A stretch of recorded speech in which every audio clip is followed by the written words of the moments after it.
नमस्कार बंधुगण बंधु माने सर्वप्रथमे आपण मानकु इंग्राजी नववर्ष 2025 उपलक्षे हार्दिक शुभेच्छा एवं शुभ कामना।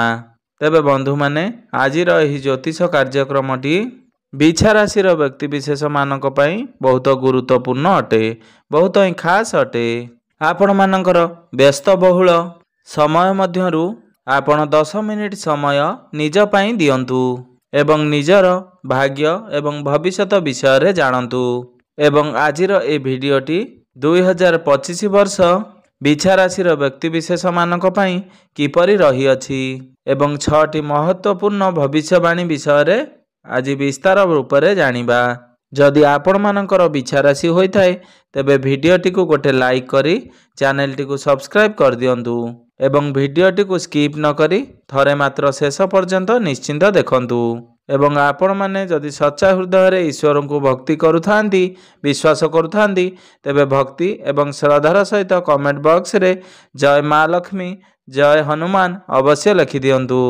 जहा 2025 रे हेबाकु थिबा ग्रह मानकर गोचर अनुसार आपण मानकर जीवन रे निश्चिंत भाव रे घटिबो एवं आपण माने लेखि रखंतु यह संपूर्ण सत्य अटे। आपणकर जीवन रे एही 2025 वर्ष रे एही सबु तारीख रे गुरुत्वपूर्ण घटना मान निश्चिंत घटिबो जहा द्वारा आपणकर भाग्य एवं भविष्यत को परिवर्तन करिबो।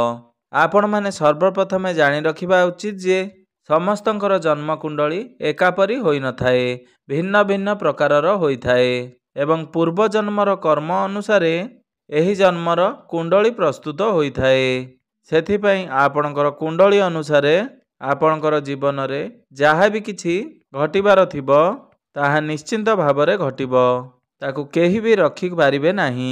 तेणु आपण धर्मशास्त्र किंबा ज्योतिष शास्त्र साहाय्य रे आपणकर भविष्यत रे घटिबाकू थिबा घटना विषय रे आपण आगुआ जानि पारिबे एवं किछि विशेष प्रतिकार मध्य करी आपण बड़ बड़ घटना को छोट आकार रे करि पारिबे। ता सहित ग्रह मानकर गोचर जहा संपूर्ण ब्रह्मांड रे गोचर करुछंती से माने आम समस्तंकर जीवन रे बड़ बड़ प्रभाव पकाई थांती। किछि ग्रह मानकर गोचर एवं राशि परिवर्तन आमको शुभ फल प्रदान करुथुवा बेले आउ किछि ग्रह मानकर गोचर आमको अशुभ फल प्रदान करिथांती।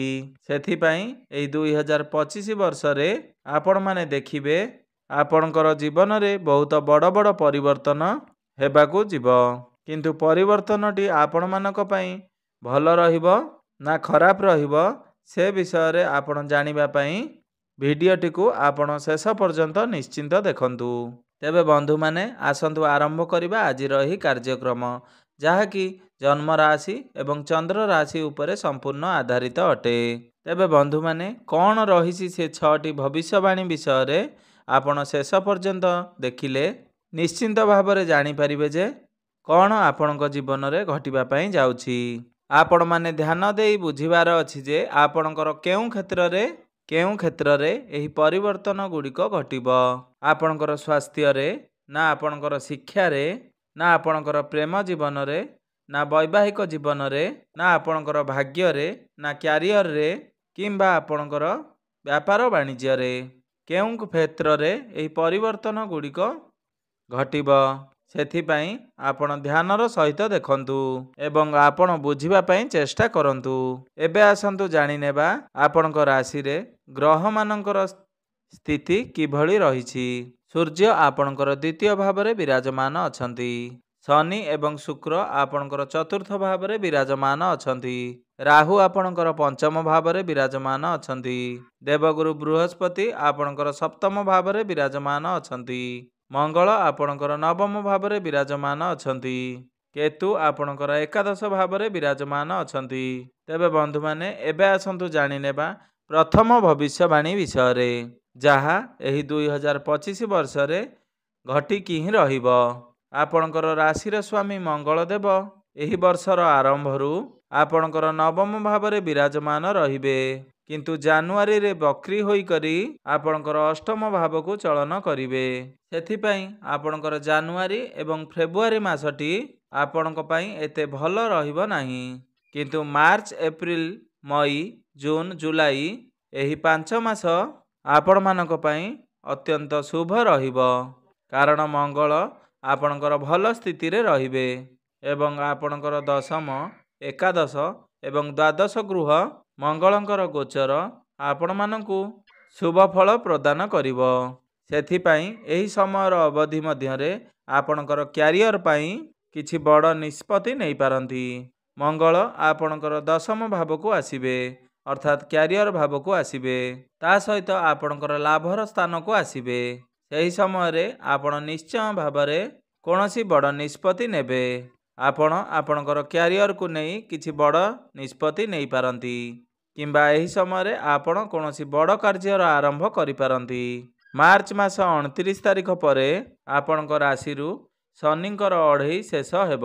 ସେଥିପାଇଁ ଯେଉଁ ବ୍ୟକ୍ତିବିଶେଷମାନଙ୍କର କୁଣ୍ଡଳୀରେ ଶନି ଖରାପ ସ୍ଥିତିରେ ଥିଲେ ଏବଂ ଆପଣଙ୍କର କାମକୁ ଅଟକାଇ ରଖିଥିଲେ, ଏବେ ଆପଣ ରାସ୍ତାରୁ ବଢ଼ିବା ଆରମ୍ଭ କରିଦେବେ।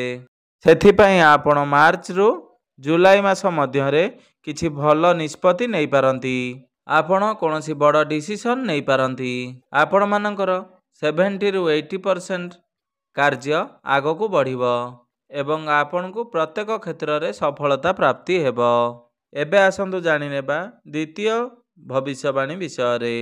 ଦେବଗୁରୁ ବୃହସ୍ପତି ମଇ ମାସ 15 ତାରିଖ ପରେ ଆପଣଙ୍କର ସପ୍ତମ ଗୃହକୁ ଛାଡ଼ି ଆପଣଙ୍କର ଅଷ୍ଟମ ଭାବକୁ ଆସିବେ। ଯେଉଁମାନଙ୍କର ବିବାହ ହୋଇପାରୁନଥିଲା ବା ବିବାହ ଯୋଗ୍ୟ ହୋଇଯାଇଛନ୍ତି କିମ୍ବା ଦୀର୍ଘ ଦିନ ଧରି ଆପଣଙ୍କ ଗୃହକୁ ପ୍ରସ୍ତାବମାନ ଆସୁଥିଲା କିନ୍ତୁ ବିବାହ ସ୍ଥିର ହୋଇପାରୁନଥିଲା, ତ ସେମାନଙ୍କୁ ବିବାହ ସ୍ଥିର ହେବାର ଯୋଗ ବନୁଅଛି। ଆପଣଙ୍କର ଗୃହକୁ ବିବାହ ପ୍ରସ୍ତାବମାନ ଆସିପାରେ। ଏହି ଜାନୁଆରୀରୁ ନେଇ ମଇ ମାସ ମଧ୍ୟରେ ଆପଣଙ୍କର ବିବାହର ଯୋଗ ସୁନିଶ୍ଚିତ ପ୍ରାପ୍ତ ହେବ ଏବଂ ଆପଣଙ୍କର ବିବାହ ମଧ୍ୟ ହୋଇଯିବ। ତା ସହିତ ଆପଣ କୌଣସି କ୍ଷେତ୍ରରେ ଆୱାର୍ଡ଼ ମିଳିପାରେ, ପୁରସ୍କୃତ ହୋଇପାରନ୍ତି। ଆପଣଙ୍କୁ ବଡ଼ ଆଚିଭମେଣ୍ଟ ପ୍ରାପ୍ତ ହେବ। ଆପଣଙ୍କୁ କୌଣସି ଏକ କାର୍ଯ୍ୟରେ ବଡ଼ ସଫଳତା ମିଳିପାରେ। ଦେବଗୁରୁ ବୃହସ୍ପତି ହେଉଛନ୍ତି ଏକ ଶୁଭ ଗ୍ରହ। ସେଥିପାଇଁ ଏହି ସମୟର ଅବଧି ମଧ୍ୟରେ ଆପଣଙ୍କର ଗୃହରେ କୌଣସି ଶୁଭ ମାଙ୍ଗଳିକ କାର୍ଯ୍ୟର ଆୟୋଜନ ହୋଇପାରେ। ମଇ ମାସ 15 ତାରିଖ ଭିତରେ ଆପଣଙ୍କର ଗୃହରେ କିଛି ଶୁଭ ମାଙ୍ଗଳିକ କାର୍ଯ୍ୟର ଆୟୋଜନ ହୋଇପାରେ। ଏବେ ଆସନ୍ତୁ ଜାଣିନେବା ତୃତୀୟ ଭବିଷ୍ୟବାଣୀ ବିଷୟରେ। ଦୀର୍ଘ 12 ବର୍ଷ ପରେ ଦେବଗୁରୁ ବୃହସ୍ପତି ଆପଣଙ୍କର ଅଷ୍ଟମ ଭାବକୁ ଚଳନ କରିବେ। ମଇ ମାସ 15 ତାରିଖ ଦିନ ଦେବଗୁରୁ ବୃହସ୍ପତି ଆପଣଙ୍କର ଅଷ୍ଟମ ଭାବକୁ ଚଳନ କରିବେ। ଦେବଗୁରୁ ବୃହସ୍ପତି ଆପଣଙ୍କର ରାଶିର ପଞ୍ଚମ ଭାବର ସ୍ୱାମୀ ଅଟନ୍ତି ଏବଂ ଆପଣଙ୍କର ଅଷ୍ଟମ ଭାବରେ ରହିବେ। ସେଥିପାଇଁ ଆପଣମାନେ ମେ ମାସ 15 ତାରିଖ ପରେ ନିଜ ପ୍ରେମ ସମ୍ପର୍କରେ ଟିକିଏ ବିଶେଷ ଧ୍ୟାନ ରଖିବାର ଅଛି। ନିଶ୍ଚିନ୍ତ ଭାବରେ ଏଭଳି ପରିବର୍ତ୍ତନ ଆପଣଙ୍କର ପ୍ରେମ ସମ୍ପର୍କରେ ଆସିବ। ଆପଣଙ୍କର ପ୍ରେମ ସମ୍ପର୍କରେ ନିହାତି ଭାବରେ ଡିଷ୍ଟରବାନ୍ସ ଦେଖାଦେବ। ଆପଣଙ୍କର ମଧ୍ୟରେ କଳି ଝଗଡ଼ା ଭଳି ପରିସ୍ଥିତି ଉପୁଜିପାରେ। ସେଥିପ୍ରତି ଆପଣ ଟିକେ ସତର୍କତା ଅବଲମ୍ବନ କରିବେ। ଏହା ସହିତ ଆପଣଙ୍କର ଦ୍ୱିତୀୟ ଭାବର ସ୍ୱାମୀ ମଧ୍ୟ ଦେବଗୁରୁ ବୃହସ୍ପତି ଅଟନ୍ତି ଏବଂ ମଇ ମାସ 15 ତାରିଖ ପରେ ଆପଣଙ୍କର ଅଷ୍ଟମ ଭାବରେ ଚଳନ କରିବେ, ଯାହାଫଳରେ ଆପଣଙ୍କର ପରିବାର ମଧ୍ୟରେ କଳି ଝଗଡ଼ା, ମନମନାନ୍ତର ଭଳି ସମସ୍ୟାମାନ ଦେଖାଦେଇପାରେ। ଆପଣଙ୍କର ଷ୍ଟୋମାକ୍ ରିଲେଟେଡ୍ କିମ୍ବା ଦାନ୍ତରେ କିଛି ସମସ୍ୟା ଦେଖାଦେଇପାରେ। ସେଥିପାଇଁ ଆପଣ ଆପଣଙ୍କର ସ୍ୱାସ୍ଥ୍ୟକୁ ନେଇ ଟିକେ ବିଶେଷ ଧ୍ୟାନ ରଖିବାର ଅଛି। ଗୁରୁ ଆପଣଙ୍କର ଅଷ୍ଟମ ଗୃହରେ ରହିଲେ ଆପଣଙ୍କର ଶରୀରରେ ଚର୍ବିକୁ ବୃଦ୍ଧି କରାଇବେ ଏବଂ ଆପଣଙ୍କର ଡାଇଜେସନ୍ ପ୍ରକ୍ରିୟାକୁ ସ୍ଲୋ କରିବେ ଏବଂ ଆପଣଙ୍କର ଗ୍ୟାଷ୍ଟ୍ରିକ୍ ଭଳି ସମସ୍ୟା ଉତ୍ପନ୍ନ ହେବ। ତେଣୁ ମେ ମାସ 15 ତାରିଖ ପରେ ଆପଣଙ୍କର ସ୍ୱାସ୍ଥ୍ୟରେ କିଛି ସମସ୍ୟା ଦେଖାଦେବ। ସେଥିପ୍ରତି ଆପଣ ଟିକେ ଧ୍ୟାନ ରଖିବେ। ତେବେ ବନ୍ଧୁମାନେ, କୁଣ୍ଡଳୀରେ ଅଷ୍ଟମ ଗୃହକୁ ଏତେ ଭଲ ବୋଲି ବିଚାର କରାଯାଇନଥାଏ। ସେଥିପାଇଁ ସେହି ଗୃହରେ କୌଣସି ଶୁଭ ଗ୍ରହ ରହିଲେ ମଧ୍ୟ ଆପଣଙ୍କୁ ଅଶୁଭ ଫଳ ପ୍ରଦାନ କରିବେ। ସେଥିପାଇଁ ଆପଣ ଆପଣଙ୍କର ସ୍ୱାସ୍ଥ୍ୟ ପ୍ରତି ଟିକେ ଯତ୍ନବାନ ହେବେ। ଏବେ ଆସନ୍ତୁ ଜାଣିନେବା ଚତୁର୍ଥ ଭବିଷ୍ୟତବାଣୀ ବିଷୟରେ। ଆପଣମାନଙ୍କ ପାଇଁ ଏହି ଭବିଷ୍ୟତବାଣୀ ବହୁତ ଗୁରୁତ୍ୱପୂର୍ଣ୍ଣ ରହିଅଛି। ଏହି ବର୍ଷର ଆରମ୍ଭରୁ ଶନିଦେବ ଆପଣଙ୍କର ଚତୁର୍ଥ ଭାବରେ ବିରାଜମାନ ରହିବେ ଏବଂ ମାର୍ଚ୍ଚ ମାସ 29 ତାରିଖ ଦିନ ଆପଣଙ୍କର ଶନିଦେବ ପଞ୍ଚମ ଭାବକୁ ଚଳନ କରିବେ ଏବଂ ତା ସହିତ ଆପଣଙ୍କ ରାଶିରେ ଶନି ଅଢ଼େଇର ସମାପ୍ତି ହୋଇଯିବ। ସେହି ଦିନଠାରୁ ଆପଣଙ୍କର ପୂର୍ବରୁ ଯେଉଁ ନେଗେଟିଭିଟି ବା ଅଧିକ ଚିନ୍ତା କରୁଥିଲେ ଏବଂ ଆପଣଙ୍କର ମନରେ ଯେଉଁ ଶଙ୍କା ରହୁଥିଲା ବା ମାନସିକ ଚିନ୍ତା ଲାଗି ରହୁଥିଲା, ଆପଣ ବିଶେଷ କରି ଆପଣଙ୍କର କ୍ୟାରିୟରକୁ ନେଇ ମନରେ ଯାହା ବି କିଛି ଶଙ୍କା ରଖିଥିଲେ ବା ଯାହା ବି କିଛି ଚିନ୍ତା ଆସୁଥିଲା ବା ଟେନସନ୍ ରହୁଥିଲା, ତାହା ଧୀରେ ଧୀରେ ଦୂର ହୋଇଯିବ ଏବଂ ଆପଣଙ୍କ ସହିତ ନିଶ୍ଚିନ୍ତ ଭାବରେ ଏହି ପରିବର୍ତ୍ତନ ଗୁଡ଼ିକ ଘଟିବ। ଶନିଙ୍କର ଅଢ଼େଇ ଶେଷ ହେବା ପରେ ଆପଣ ନିଜକୁ ରିଲାକ୍ସ ଫିଲ୍ କରିବେ। ଆପଣଙ୍କର କାର୍ଯ୍ୟକ୍ଷେତ୍ରରେ ଯାହା ବି କିଛି ସମସ୍ୟା ଆସୁଥିଲା ତାହା ଆପଣଙ୍କର ଧୀରେ ଧୀରେ ଦୂର ହୋଇଯିବ ଏବଂ ତା ପରଠାରୁ ଆପଣ ସଫଳତା ଦେଖିବା ପାଇଁ ଆରମ୍ଭ କରିବେ। ପୂର୍ବରୁ ଯଦି ଆପଣଙ୍କର ମାଙ୍କର ସ୍ୱାସ୍ଥ୍ୟରେ କିଛି ସମସ୍ୟା ଚାଲୁଥିଲା ତାହା ମଧ୍ୟ ଦୂର ହୋଇଯିବ। ଆପଣ ଆପଣଙ୍କର ମାଙ୍କର ସ୍ୱାସ୍ଥ୍ୟରେ ନିଶ୍ଚିନ୍ତ ଭାବରେ ପରିବର୍ତ୍ତନ ଦେଖିବେ। ଏବେ ଆସନ୍ତୁ ଜାଣିନେବା ପଞ୍ଚମ ଭବିଷ୍ୟତବାଣୀ ବିଷୟରେ। ମାର୍ଚ୍ଚ ମାସ 29 ତାରିଖ ପରେ ଶନିଦେବ ଆପଣଙ୍କର ପଞ୍ଚମ ଭାବକୁ ଆସିବେ, ଅର୍ଥାତ୍ ଆପଣ ଆପଣଙ୍କର ଶିକ୍ଷା କ୍ଷେତ୍ରକୁ ନେଇ ଅଧିକ ସିରିୟସ୍ ରହିବେ। ଆପଣ ଅଧିକ ପରିଶ୍ରମ କରିବା ପାଇଁ ଆରମ୍ଭ କରିବେ। ଏହି ସମୟରେ ଆପଣ ପାଠପଢ଼ା ପ୍ରତି ଅଧିକ ଗୁରୁତ୍ୱ ଦେବେ। ଏହି ସମୟରେ ଆପଣ ଆପଣଙ୍କର ପାଠପଢ଼ାକୁ ନେଇ କୌଣସି ବଡ଼ ଡିସିସନ୍ ନେଇପାରନ୍ତି। ହାୟର ଏଜୁକେସନ୍ ପାଇଁ ଆପଣ ଫର୍ମ ଫିଲ୍ଅପ୍ କରିପାରନ୍ତି। ନୂତନ ଶିକ୍ଷା ପାଇଁ ଆପଣ ଫର୍ମ ଫିଲ୍ଅପ୍ କରିପାରନ୍ତି। ଆପଣ ବିଦେଶକୁ ମଧ୍ୟ ଯାତ୍ରା କରିପାରନ୍ତି। ଆପଣଙ୍କର ପାଠପଢ଼ାକୁ ନେଇ ଆପଣଙ୍କର ମନ ପାଠପଢ଼ାରେ ଲାଗିବ। ପାଠପଢ଼ାରେ ଆପଣ ଯେତେ ଅଧିକ ପରିଶ୍ରମ କରିବେ ଆପଣଙ୍କୁ ସେତେ ଅଧିକ ସଫଳତା ପ୍ରାପ୍ତି ହେବ। ଶନି ଏକ ଏପରି ଗ୍ରହ ଅଟନ୍ତି, ଆପଣଙ୍କୁ ଶନିଦେବ ଯେପରି ସଫଳତା ଦେଇଥାନ୍ତି ଅନ୍ୟ କୌଣସି ଗ୍ରହ ଦେଇନଥାନ୍ତି, କାରଣ କର୍ମର କାରକ ଗ୍ରହ ଶନିଦେବ ଅଟନ୍ତି ଏବଂ ନ୍ୟାୟର ଦେବତା ଅଟନ୍ତି। ସେଥିପାଇଁ ମାର୍ଚ୍ଚ ମାସ ଠାରୁ ଆଗାମୀ 2.5 ବର୍ଷ ପର୍ଯ୍ୟନ୍ତ ଆପଣ ଆପଣଙ୍କର ପାଠପଢ଼ାରେ ବହୁତ ଅଧିକ ପରିଶ୍ରମ କରନ୍ତୁ। ଆପଣ ଅଧିକ ଚେଷ୍ଟା କରନ୍ତୁ। ଆପଣଙ୍କୁ ପାଠପଢ଼ାରେ ଇମ୍ପ୍ରୁଭମେଣ୍ଟ ମିଳିବ। ସେଥିପାଇଁ ଆପଣମାନେ ଆଳସ୍ୟକୁ ତ୍ୟାଗ କରି ପାଠପଢ଼ାରେ ମନ ଲଗାନ୍ତୁ। ଆପଣଙ୍କୁ ନିଶ୍ଚିନ୍ତ ଭାବରେ ସଫଳତା ପ୍ରାପ୍ତି ହେବ। ଦୀର୍ଘ 30 ବର୍ଷ ପରେ ଶନିଦେବ ଆପଣଙ୍କର ପଞ୍ଚମ ଭାବକୁ ଆସିଛନ୍ତି। ଏହି ସୁଯୋଗକୁ ଆପଣ ହାତଛଡ଼ା କରନ୍ତୁ ନାହିଁ। ଆପଣଙ୍କର କ୍ୟାରିୟରରେ ବହୁତ ବଡ଼ ପରିବର୍ତ୍ତନ ଆସିବ। ଏବେ ଆସନ୍ତୁ ଜାଣିନେବା ଅନ୍ତିମ ଭବିଷ୍ୟବାଣୀ ଅର୍ଥାତ୍ ଷଷ୍ଠ ଭବିଷ୍ୟତବାଣୀ ବିଷୟରେ। ରାହୁ ଆପଣଙ୍କର ପଞ୍ଚମ ଭାବରୁ ବାହାରି ଆପଣଙ୍କର ଚତୁର୍ଥ ଭାବକୁ ଚଳନ କରିବେ। ମଇ ମାସ 18 ତାରିଖ ପରେ ଦୀର୍ଘ 1.5 ବର୍ଷ ପରେ ରାହୁ ଆପଣଙ୍କର ପଞ୍ଚମ ଭାବକୁ ଛାଡ଼ି ଆପଣଙ୍କର ଚତୁର୍ଥ ଭାବକୁ ଚଳନ କରୁଛନ୍ତି। ଏହା ସମସ୍ତ ବିଛାରାଶି ପାଇଁ ଅତ୍ୟନ୍ତ ଶୁଭ ସମୟ ଅଟେ। ବିଶେଷ ଭାବରେ ଆପଣଙ୍କର ଶିକ୍ଷା ଏବଂ ସନ୍ତାନ ସନ୍ତତିଙ୍କ ପାଇଁ ଶୁଭ ସମୟ ଅଟେ।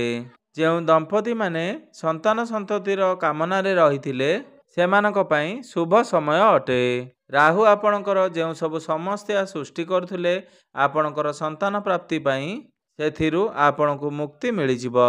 ଆପଣଙ୍କୁ ସନ୍ତାନ ପ୍ରାପ୍ତିର ଶୁଭ ସମୟ ରହିବ। ତା ସହିତ ଆପଣଙ୍କର ପ୍ରେମ ଜୀବନରେ ଯେଉଁମାନଙ୍କର ସନ୍ଦେହ ଅଧିକ ରହୁଥିଲା ଏବଂ ସେହି ସନ୍ଦେହକୁ କେନ୍ଦ୍ର କରି କଳି ଝଗଡ଼ା ବା ମନମନାନ୍ତର ଦେଖାଦେଉଥିଲା, ସେସବୁ ସମସ୍ୟା ଦୂର ହୋଇଯିବ। ଶିକ୍ଷା କ୍ଷେତ୍ରକୁ ନେଇ ବିଦ୍ୟାର୍ଥୀମାନଙ୍କ ମଧ୍ୟରେ ଯେଉଁ ସବୁ ସନ୍ଦେହ ରହୁଥିଲା ତାହା ମଧ୍ୟ ଦୂର ହୋଇଯିବ। ଆପଣମାନଙ୍କ ପାଇଁ ଏହି 2025 ମସିହାଟି ବହୁତ ହିଁ ଖାସ୍ ରହିଛି। ଏବେ ଆସନ୍ତୁ ଜାଣିନେବା କିଛି ବିଶେଷ ପ୍ରତିକାର ବିଷୟରେ, ଯେଉଁ ପ୍ରତିକାର ଗୁଡ଼ିକ କରିବା ଦ୍ୱାରା ଏହି ବର୍ଷରେ ଆସୁଥିବା ଅଶୁଭତ୍ୱ ଗୁଡ଼ିକ ଖଣ୍ଡନ ହୋଇ ଆପଣଙ୍କୁ ଶୁଭଫଳ ପ୍ରାପ୍ତି ହେବ। ଆପଣ ପ୍ରତ୍ୟେକ ଦିନ ହନୁମାନ ଚାଳିଶାର ପାଠ ଅବଶ୍ୟ କରନ୍ତୁ। ତା ସହିତ ଆପଣ ପ୍ରତ୍ୟେକ ଦିନ ମଙ୍ଗଳଙ୍କର ବୀଜ ମନ୍ତ୍ରର ଜପ ନିଶ୍ଚୟ କରନ୍ତୁ। ଓମ୍ କ୍ରାଂ କ୍ରିଂ କ୍ରୋମ୍ ସହ ଭୌମାୟ ନମଃ। ଏହି ମନ୍ତ୍ରଟିକୁ ଆପଣ 108 ଥର ପ୍ରତ୍ୟେକ ଦିନ ଜପ କରନ୍ତୁ ଏବଂ ଉଦିତ ସୂର୍ଯ୍ୟଙ୍କୁ ତମ୍ବା ପାତ୍ରରେ ଜଳାର୍ଘ୍ୟ ଅର୍ପଣ କରନ୍ତୁ। ଆପଣଙ୍କୁ ଶୁଭ ଫଳ ପ୍ରାପ୍ତି ହେବ ଏବଂ ଆପଣଙ୍କର ଜୀବନରେ ବହୁତ ଭଲ ପରିବର୍ତ୍ତନ ଆସିବ। ଆପଣଙ୍କର ଭାଗ୍ୟରେ ଉନ୍ନତି ହେବ। ତେବେ ବନ୍ଧୁମାନେ, ଆପଣଙ୍କ ପାଇଁ ବର୍ଷଟି ମଙ୍ଗଳମୟ ହେଉ, ଏହା ହିଁ ଈଶ୍ୱରଙ୍କ ନିକଟରେ ମୋର ଏତିକି ପ୍ରାର୍ଥନା। ଧନ୍ୟବାଦ।